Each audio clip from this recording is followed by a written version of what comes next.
Hi there, guys. This is an email that I sent out today to all of my clients, and I've been encouraged to do a video because not many people read full articles anymore. This is called Concessions to Cancer. This world has changed dramatically in the last 30 years. I've watched it happen. Many of us cringe at what is the new normal. Many of us remember when cancer was a strange thing for a family member to get, and when we could lock our kids outside to play, and that was an acceptable way to parent. Many of us remember building things out of reclaimed wood before real hammers and nails were deemed too dangerous and kids too irresponsible. I remember when red food dye was found to cause cancer, and for a decade, M&Ms had no red ones in the bag.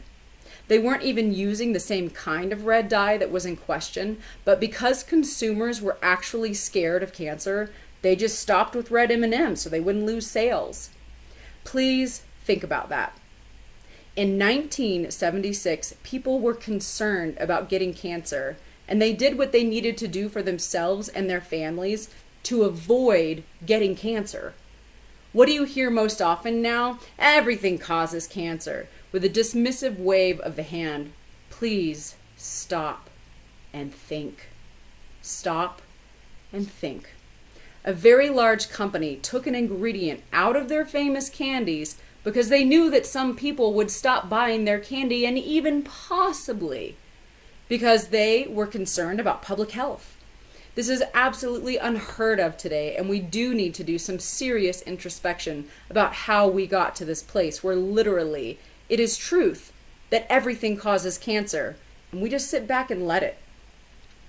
Through the desensitization of the public, companies have no reason at all to avoid cancer-causing ingredients. We are completely naive and bordering on suicidal if we believe that corporations or the FDA are protecting us.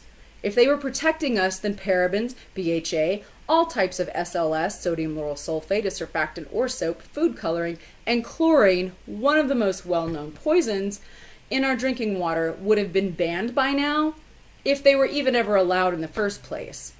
I am not dramatizing the dangers of these chemicals either. All of them are well documented as cancer-causing. No science has denied that. What has been denied, and the job of the FDA comes in here, is how much and often the general public consumes these chemicals due to their prevalence across the board in such a myriad of products. If anyone recognizes this, it's the FDA. But it